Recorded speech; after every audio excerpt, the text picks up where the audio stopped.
שלום וברוכים הבאים ל-90.2 FM ברדיו ג'ודאיקה בתוכנית הכי טובה ביקום. The most ישראלי. הכי ישראלי. מה שלומך? בסדר, מה קורה? מה המצב? הכל בסדר. את יודעת, אנחנו לפנינו פודקאסט מעניין במיוחד, שונה מכל מה שעשינו עד עכשיו. כמה שונה? קודם כל, אנחנו מדברות הרבה עם ישראלים, עם יהודים, על עצמנו, מתלוננות, נכון? אנחנו לא מתלוננות, אנחנו פורקות. כן. זה שני דברים שונים. אז זה כמו סוג של לולאת חומוס שיש מאחורינו, נכון? והפעם אנחנו מזמינות אנשים לא גדלו עם חלה וקידוש, או בבית ספר עברי, בבא וביסלי, או עם אמא שכל הזמן אומרת, תאכלי משהו. אלא אנשים... או כנסי הביתה, כי יורד גשם, אחרי כמה טיפות... מטריה. אנשים שפשוט באיזשהו שלב התאהבו באחד מאיתנו. אני יכולה להבין, דרך אגב. The bold and the beautiful.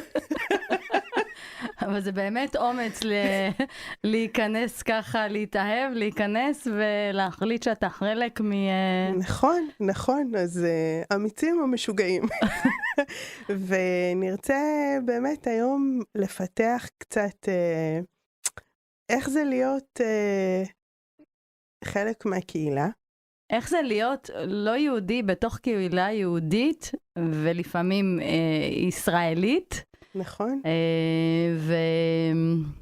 וכן, מה מוביל ואיך זה מרגיש, וכמה התמודדויות הם צריכים לעבור, לא תמיד פשוטות, אנחנו רואים את זה מזווית העין שלנו, מנקודת המבט שלנו, אבל היום אנחנו נשמח מאוד לשמוע איך הם מרגישים בתוך כל העושר הזה. ומכאן אנחנו עוברות לאנגלית. כי הקהל שלנו מדבר אנגלית שוטף. So I would like to present Michaella and Ben that are here with us today, aka the bold and the beautiful. Bold, not bold. Bold. Okay. Courageous. Yes, courageous. Thanks a lot for coming, for participating in our podcast. Thanks for having me. And for sharing this interesting but not always easy topic. Indeed. Yeah, welcome. How was your summer holidays before we go to the You want to start? Yeah. Summer was good. I took a break from bad news even. No, it was good. It was lovely with the kids. Okay. And then our school already started relatively early. It actually already feels like full-on rentrée. It's been already 3 weeks, right? Almost 3 weeks. Wow. No? Well, you have a chance, because 2 weeks, indeed. mine not yet, but I'm jealous. I'm looking forward. That's Jewish education too. So maybe we start with just a quick introduction. Michaella, we have known each other for a good 10 years, a decade. We passed the past decade together. We watched our kids grow. Both our kids went to a Jewish school, are currently in another Jewish school in Ganenu, in secondaire. Yeah. Right? Exactly. And you come originally from? I'm originally German, but I've been in Brussels for more than 20 years. And I'm part of this community since I had children with an Israeli. And that's how we met also. So I have at the moment 2 kids, one in each, in Bet Aviv and Ganenu. Yeah. And that's when my experience started of observing this community, you know. Yes. And in a way, I'm feeling a bit like I'm in between the worlds sometimes, you know. I'm not really fully in, you know. Yeah. I'm not there every Shabbat. Yeah. But I'm a bit observing, or I'm part, and I try to also communicate to the outside what I observe, you know. To the rest of the world. Exactly. And Ben? Well, my story is, I will make it short, but actually I was traveling the world like 20 years ago. And I met just a young girl in South Chile. Okay. And from there we traveled about five months together. We didn't see each other for 10 months, and then we met again in Israel. Okay. And at the end, I decided to leave my job and come to live in Israel. You went to Israel? Yes. Wow. So I Okay. lived there for almost 3 years. So I did the deep dive. Okay. A we mini did aliyah. many True. jokes before even saying that she was pregnant. Stuff during the trip, just making jokes. So meeting my future tenant was no, but they was lovely since the beginning, and we lived there in the Munot, from the Michaella in Okay. Michmoret, so Yeah. it was really cool. It's a nice place. It's a beautiful place. Yeah. We had Ben, you so have much to fun. speak a bit louder. Yeah? Yeah, Sorry. there you go. Hey, I'm gonna start to Yeah. Yeah. speak louder. So anyway, that was the start, and from there we never stopped. We came back in Belgium after a few years. She's got married. Belgian. No, she's Ah. Israeli. Sorry. No, Okay. she's She Israeli, was of born in course. Israel and Yeah, she's of course. so Yeah, why born in- Belgium? Because I came back, we were supposed to move in Australia, and it was just a temporary stuff. And temporary became, Like all of us, temporary. We are here 20 years temporary. It's so true. I think the first thing that this country needs is a Belgian dream. Yeah. So, the country Okay. of coincidences. no, I think it's it's there so far, but the world has changed also. So Yeah. we wanted to move, but today we're good here, and we have a lot of friends. How many Also kids do you have? 2. Oh, Yours. what are the ages? 9 and 6. Okay. Yeah. And Nice. they also go to And they go to Ganeno. Ganeno. Also yes. to It's Ganeno. really Okay. cute. Yes. Yes, You and like I it? see They Ben love it. almost every morning in Ganeno. Yeah. You like to socialize a hang bit out. in the morning. Yeah, I'm it's okay. a bit, yeah, it's a good. Okay. Really? Yeah, it's a good place for to socialize. You know? Just before we dive into your life with your current family, but when you met your partners, you were familiar with the Israelis / Jewish communities, society, I would say. Not at all. No? I mean, to be honest, growing up in Germany, I had no contact with anyone Jewish. Huh? Okay. My entire knowledge about Jewish culture is, I kid you not, Sex and the City when Charlotte converts. It's a good one. It's a But really, I learned a lot. Yeah. Like she Okay. has to knock 3 times at the rabbi's door. I learned a lot. The humor. So no, so that was it basically, pretty much. Okay. The only thing I knew is I kind of like Jewish humor. Okay. Yeah, Yeah. Woody Allen. exactly. Yeah. Seinfeld. Seinfeld. Voila. Okay. Yeah. And you? No, for me, no, not at all. Just through maybe, movie aspect, a bit of religion, history, and so far, of course. But no, otherwise, I just travel a lot with them. From Okay. day one in South America. So Yeah, many there are a of them lot were of doing. And after Yeah. that meeting in India again and elsewhere. So I was from there one day, surrounded by them all the time. This is why people think that we are milliards and we controlled everything because we are everywhere. So, but South the- America, India, Go up. everyone, you hear us. Well, of course, been there. Of course, with them also. Did you ever feel? I'm not sure I want to go down this road with this community. So, did you ever feel at odds with the different rituals, with the Shabbat, with the different holidays, like that it's too much? No, I was just very curious and open. And I have to say, very quickly, I came to appreciate this very family-orientated way of the community. I didn't have that in my family, maybe in particular, but I don't think we are in the same way. I just found it lovely. And I have fond memories of, when we went to Israel to visit Saba and Savta. It's lovely. I found it wonderful. And I see also how my kids love it. Okay. And it's beautiful to see. So I don't know. I was just very open and, curious. And yeah. And I had to put boundaries very fast with the food. With the food? Because I've been fed from day one very systematically. You didn't eat anything. No, but honestly, the rituals are great. I mean, and we share a lot. Because, coming from a Catholic, not really practicing family, I've been doing some stuff like on Friday, all the time fish. Yeah. My grandparents were giving it. Yeah. Why? Doesn't matter. But You we had were every doing the Friday same. fish? Yeah. Yeah. We had once per year for Easter. Oh, okay. We're not so croyants. No, not so much. Changing afterwards, but okay. But no, embracing that totally. Very curious about it, actually. And also this family gathering systematically with like the small family or lovely. the whole extension was always lovely. Yeah. And how we are talking about the family, and it's funny, the food, because we know how it is.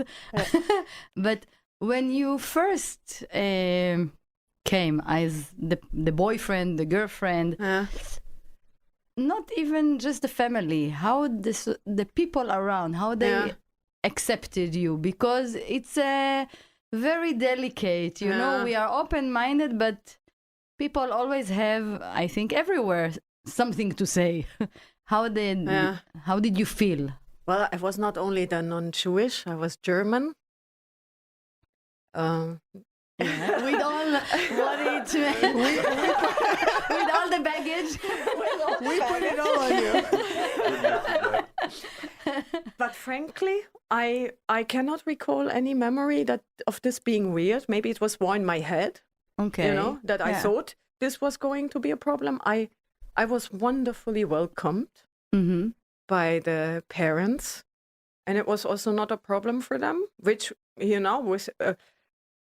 at the time, I didn't even register it so much that it wasn't a problem for them. And then the kids would not be Jewish because I didn't convert. It was never really an issue.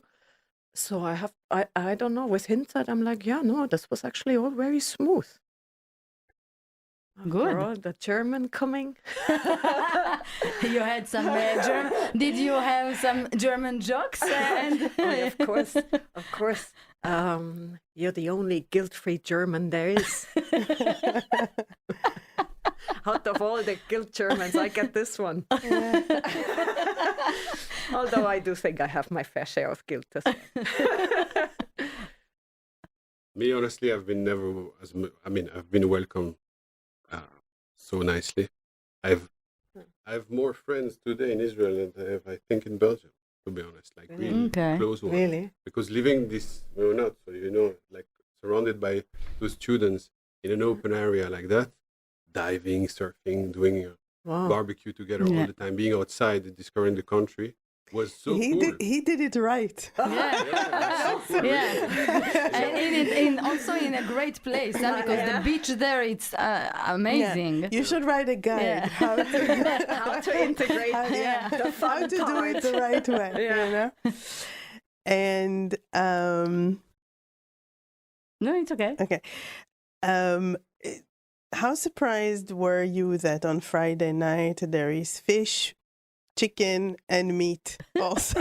No, there is this whole thing that I always try to explain. And Sagit has the same thing as my mom, that you have to have everything around the table. The table has to look really luxurious. It's basic. You need to have this and that and that and that. And I know that when you come from Europe, it's a bit different. You say, okay, what is the theme of my meal, and it's not a clustering of many things, but rather, you focus on one thing. Oh, you have given this more thought than I did. I just eat. I just eat, exactly. It's good. As long as I don't have to do the gefilte fish, it's fine. No. No, but you start with the fruit. Yeah. And then you say, okay, that's nice actually, because it's the good chronology. But then you don't know in the beginning. There's so much to come. Yeah. So you eat fully, and then you say, no, but now you want the next one. Yeah, that's true. all right, just a bit. And then you manage it much better afterwards. But it remains the same. It's always too much. Yeah, I it's always too thought, much. isn't that a lot of pressure to be preparing this every Friday at the end of the week? Like, my Italian friend, for example, she's saying, like, Friday, we are all exhausted. Friday, I Yeah. buy a pizza. Yeah. By use is the opposite. No, Friday is the full program. Exactly. We start at 7 in the morning. No, we I think, multitask. I think that the new generation, and I think it's us, the new generation, no, we don't start at 7. We prepare a lot, but But it's for the whole week also. there are always... okay, this is the excuse. This is That's true, my because the mom. fridge is always Every single argument with my mom the past 25 years has been about food, about too much cooking. And the rationale is always, well, there is enough for the week. And then you have my dad complaining on Wednesday that he's still eating the same chicken.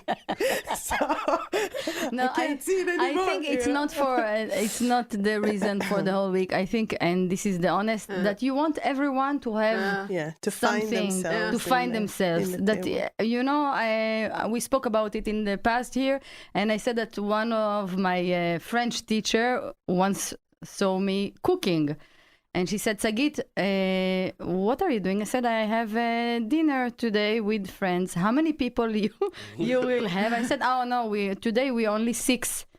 And she said, are you out of your mind? What is this? We prepare one main, side dish, and then that's it. I said, no, I'm sorry. What if this person doesn't like chicken? What if he likes meat? What if he doesn't like potato? And so I need the rice. So I think it's I would not say stress, but the wish that everyone will find themselves and be happy. Yeah, but on the other side, they want you to try everything. Exactly. If I already prepared, then you should eat, huh? Yeah, I thought about you. You have to think about me. exactly. We are talking about how you, how people welcome you and accepted you, and what you accepted on yourself. But did you find yourself as well saying, okay, we love you, but we have also our culture, our backgrounds, our beliefs, the way that we grew up, and this is our boundaries. Yeah. You need to also No, to that meet was us. not well managed on my side. Because we are European, so we are soft. We grew Großpalit afterwards. But no, in the beginning we were like, no, it's fine. But okay, I will try again. And no. Okay. So But afterwards, yeah, you manage. Today I know how to say no. okay. And not only to say no, but there are things from your background that you wish that your wife, your kids, that In that sense, okay. Yeah. Because when you think about it, there is all your kids go to Jewish school. Yeah. There is an agenda behind that. Ben, I know you speak Hebrew to a certain extent, but for you, Michaella, there is also the language that was an issue at one point, right? Yeah, indeed. I mean, I speak German with my kids, but the school is French and Hebrew, and the friends are French and Hebrew, and the social activities are mostly Hebrew, Maccabi, etc. So it's very, in a way, I think they feel more Israeli Jewish, I would say, the way they, but for me, this was okay. I mean, we took this choice together, and for me, this was okay. I mean, occasionally, with the language, it's a little bit of an issue, but there's also so much to gain. The only thing I truly insist on, which cannot go, but nobody wants this either, Christmas. Okay. Otherwise, we're quite light on, But Christmas we all want to do. Exactly. It's not. This is not. You're almost jealous. It's not an issue. You can just, A Hanukkah bush. On my side, it's a full blend. Huh? Okay. We have both sides completely, especially with my parents becoming more practicing the last year. Okay. Or even really? decade. Yeah. So they sometimes ask me, are you a Jewish Christian? or Jewish Catholic, and I said like, yeah, you are everything that you want to be, but at the same time we embrace completely all the rituals, all the stories, and the tradition of Judaism since the beginning, because of course we like it, and on the other side it's a mix, so it's never a problem. And on contrary, because there is a lot of things in common, so it's shared, and it's really cool. My parents doing Shabbat sometimes with us.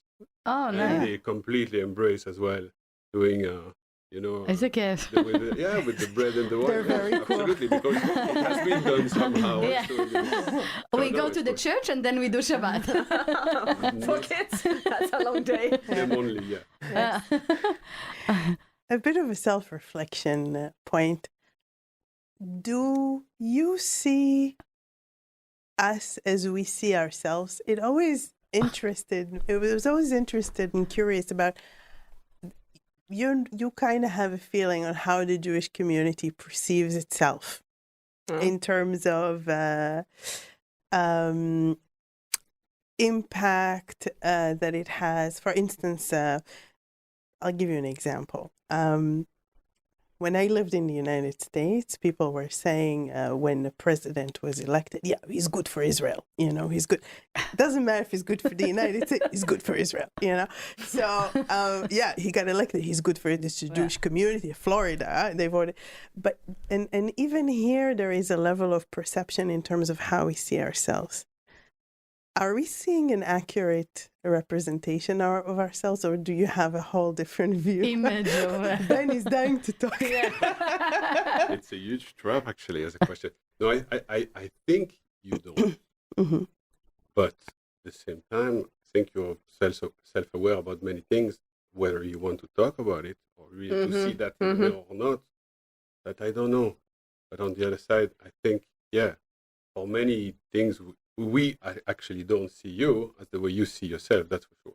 I don't think so either. But I mean, if you talk about, for instance, the United States, and is it good for Israel? Is it not good for Israel? What is actually the independence of Israel really in regard to the United States? I cannot answer. But is it fully independent or not?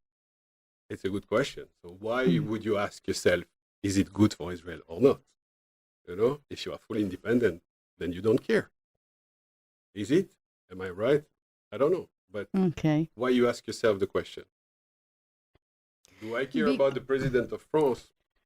No, but I think it's our survival mode also, because other countries don't have to deal with the threat that everyone wants to destroy them all the time, and everyone or most of this world against them, and we are surrounded by enemies.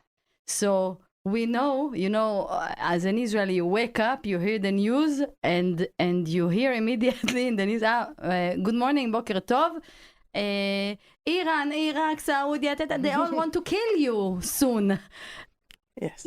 You live in a constant pressure and stress from morning, and the news, it's like every half an hour, this is what you hear all the time, that everyone wants to kill you. So if you have one place that could be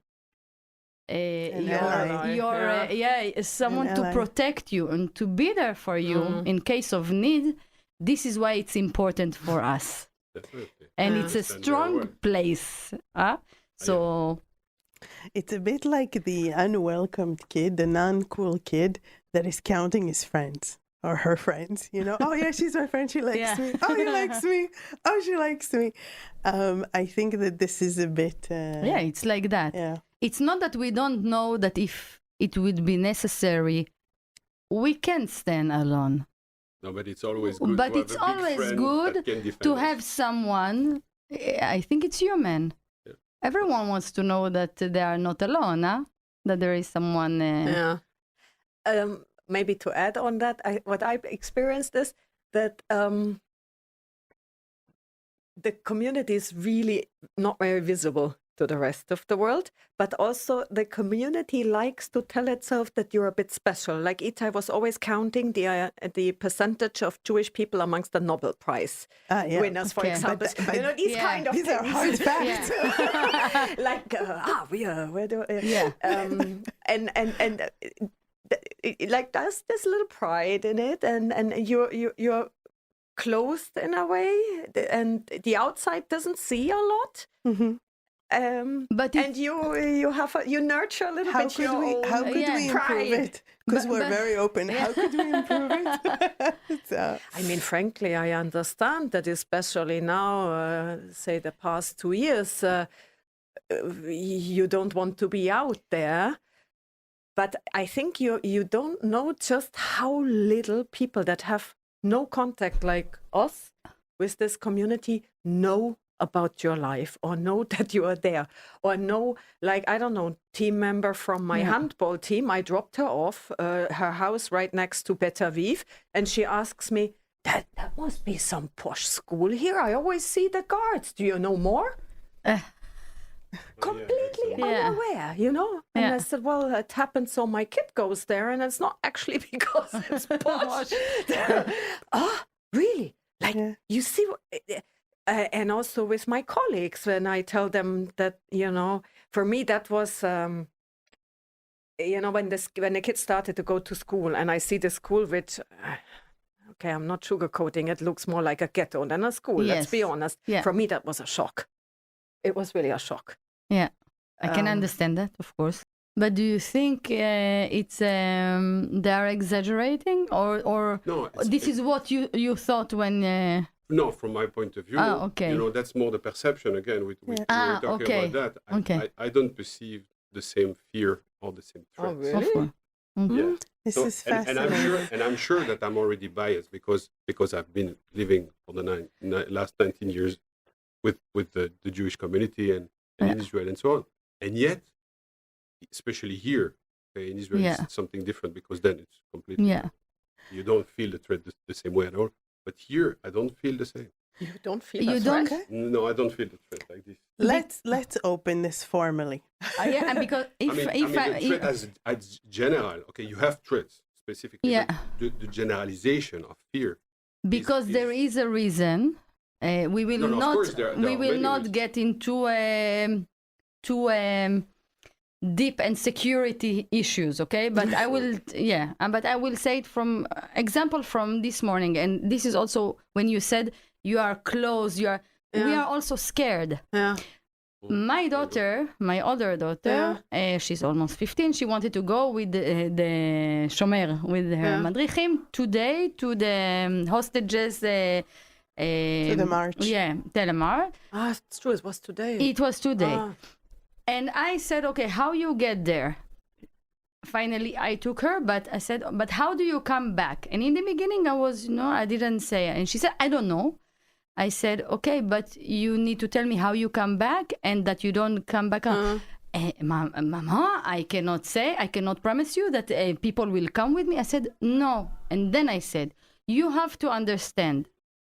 You go there, but I don't know who is watching this march.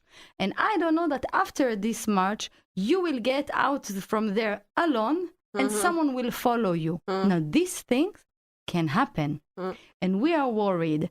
And when I took her there, I didn't just leave her.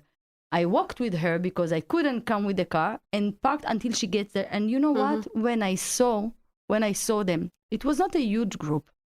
But I was thinking to myself, how sad it is that we have to hide where we hide to march, to say what hurts for us, to demonstrate. We need to hide, you have to not to be killed, you know? People talking now, especially after the 7th, about genocide. But who is hiding? Who is scared to say, I am Jewish? Me? Her? It's not only we are Jewish. I'm scared to say that I'm an Israeli. Because if someone will walk and he will say he's a Palestinian or he's a Muslim or whatever, I would never hurt them. But I know that if I will go in certain places, or my daughters, and we say we are Israelis or speak Hebrew or go with a flag, Of course. immediately. What is your experience then? Well, I understand very much what you say, because I think when I'm reflecting on that, of course, it's not when you can be easily identified on a daily basis. When you walk in the street, you do whatever you want. If it's not linked, connected, Yeah. Of course, that's you're something right. which is Jewish, whatever, it's not going to be a problem. I don't see it. But indeed, today you have to kind of be careful systematically about when you are involved in this kind of event. No, I find it sad how this community has to live on a every day. And I tell this to people outside because I think they should know. I tell my colleagues at work. So I picked up my boy from a bar mitzvah in the middle of nowhere in Drogenbos, and he's walked to my car by a security agent. Do you think that's normal? It is not normal. Nobody should be living like this, Or it's just, I find it shocking that this is normal for you and you don't even see it. Even long before the 7th of October, I remember I was with my kids on a tram or in a train or something. And then I, not really thinking, say something like, yeah, that's the same weather as in Israel or something like that, And immediately my boy, that was long before 7th of October. Yeah, And of course. it shocked me because I realized that's what they are rehearsing at school. Because this to is be our careful reality. to talk, and it hurts. For me, I find this hurtful that someone has to grow up like this. And at the same time, there are some experiences that are different. So not everybody, for whatever reason, goes through the same experience. Not everybody feels that they need to hide. Some people are more eccentric about being Jewish and being Israeli today, or about supporting the Israeli community than they were before. I would love to hear your story, Ben. Well, I'm speaking completely in full transparency with anyone about it. So I say systematically that my wife is Israeli. Speak louder. And I speak about it at work, even with colleagues. I have a lot of colleagues that are like Kabyle, Turkish, Muslims coming from where it is, Algeria, Tunisia, or elsewhere. And I've been speaking to them about it, like, just because of what we went through, but without going too much in the details. And I was quite amazed about the positive kind of feedback, without any involvement about the political aspect of it, but more the human part, purely. And they were sharing, the pain and the sadness of it. But that said, it's just to say that it's not a general aspect in regard to the Jewish community, that I think that a lot of people are seeing how bad was, for instance, the event of the 7th of October. But that's it depends the way you address it, I think. The more clear and open and neutral you stay, the more easy, if it's still the case actually, it is to talk about it. But sometimes I feel, since you say that your colleague, Turkish, Muslims, and other Muslim countries, many times, not sometimes, I feel that the Muslims understand us more than the non-Muslim communities, because it's kind of a trend to hate us. And maybe, especially since the 7th of October, and I feel more compassion from Muslims than non-Muslims. There is, I think that Brigitte Gabriel put it in a very nice way after the Benghazi attacks, that the majority is silent. The majority of people are silent, and it's the silence that we ought to be worried about, because it makes the extreme voices very loud. It allows extreme voices to come off very loud. This thing about neutrality is really interesting, because it's very hard to be neutral and to present things in a neutral way when it's when your family is there and they're living it, or your friends or friends of friends. It becomes something that is very hard to digest, and so the output that you put out to the world is already not very neutral. And I think that that's maybe where, to an extent, you do a lot of justice, because you're able to bring it in a way that sometimes it's better, it's easily digested, I think. But then again, and I spoke to Bianca, who was also in your podcast about this, how we were both joking about ourselves, because we are so not used to this unfairness that we were so angry about it. And it was actually Israeli or Jewish who have known this that told us, don't take this personally. Don't get worked up about every post. You will make your life miserable. Yeah. And the two of us, we were like, this is so unfair. You know, we had just not dealt with this before. And then they said, like, come on, that's how it is. It's not against you. And did you pay a price for being part of the Jewish and Israeli community? Especially after the 7th of October, of course. Did you? Not on my side, honestly, no. I didn't pay. I mean, the price depends. If you extend it to the way you see the way to treat the kids, to make sure about security, to avoid some discussion, to explain them, all that. Yeah, of course, you pay a price, and the grief of friends all around us. You know, just before the 7th of October, we were supposed to have a barbecue with plenty of Israeli friends at home, and it became just a gathering of all the friends, understanding what's going on. And in the very beginning of the event, I was not even understanding the scale of it, so I was like not paying too much attention. And then slowly I got it. I was like, oh la la.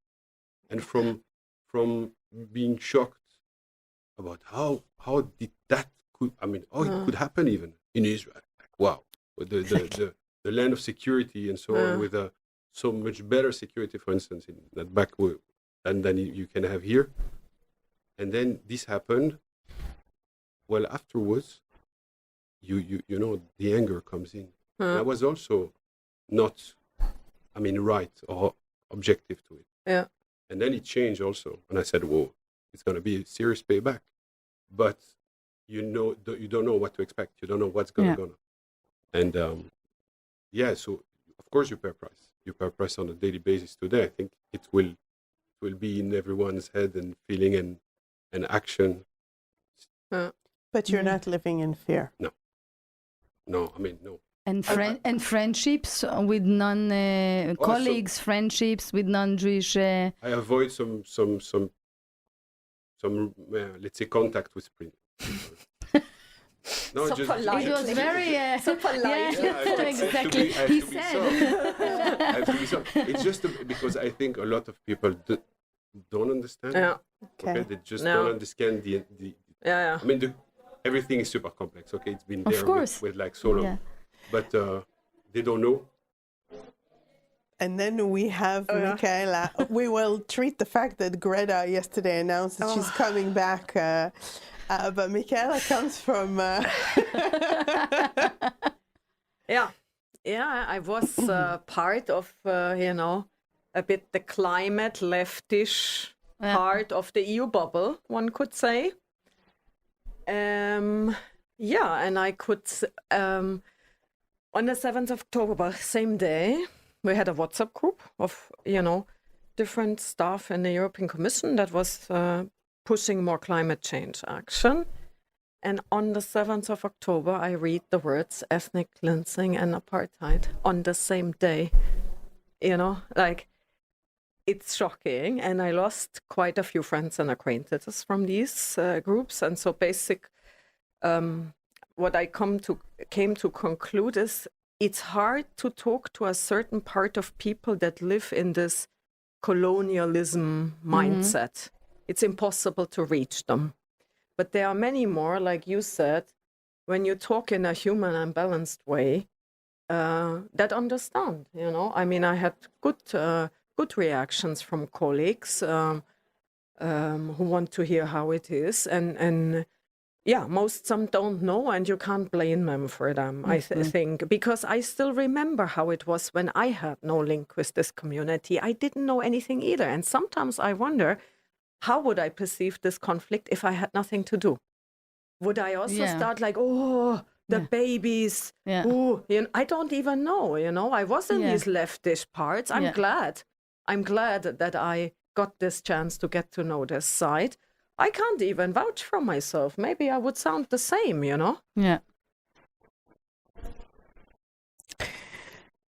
And I feel that I need to tell you, take a break, we love you, we want you. So, you lost some friends, you gain new ones. Yeah, exactly. That's in fact how it is. You gain new ones that have the reputation of winning Nobel Prize. Yes. We can tell you that we are not a lot, but the quality. But I said it already. For me, it's the sense of humor mostly. Yeah. Honestly, I think you have no idea just how important this is. I have a feeling that this is what carried them through. This is what kept us. So I remember things, Ifat, you sent me like mid-October in the middle of the shock, and it was just so funny. It was just so good and funny, really.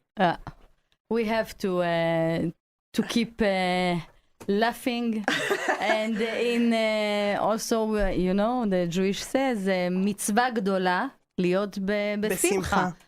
It's really... Translate, please. It's a great mitzvah to live with joy, to have joy in your life. Yeah. And honestly, there's nothing like dark humor. I think we turn dark humor into a thing. Can I tell a funny joke I heard in summer? Of course. I had a Yiddish class. Maybe Just turn, there I did a little Yiddish class, which was absolutely lovely, I have to say. 80% German, and I'm in Germany. I understood so much, it was lovely, and the music and everything. And then I told the Yiddish teacher that I was thinking about, since climate change got Greta Thunberged, if I should move out of it and work on anti-Semitism in the European Commission. And he looks at me and says, "Do you want to work on anti-Semitism? A job with a future."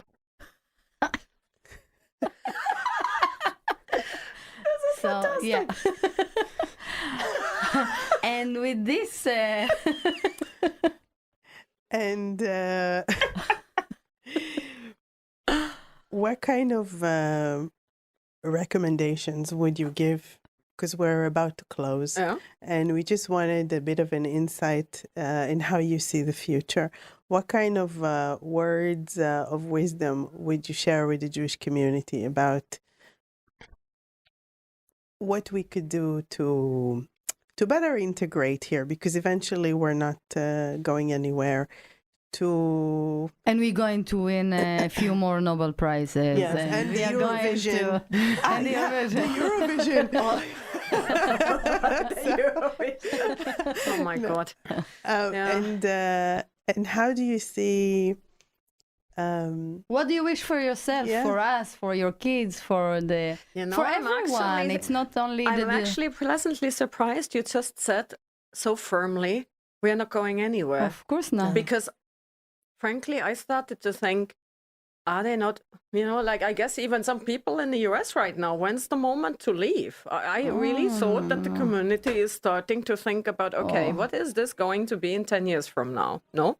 We are here to stay. Yeah. Look, listen, we might not be in Belgium, but the Jewish community is not not disappearing. Are you really? Yeah. No. I love to hear that, because I don't know. No, but the grass is not greener elsewhere. No. Well, I don't think This so. is exactly. And about maybe politics divide us, or can divide us, but tradition, ritual, story about human, this is connecting us.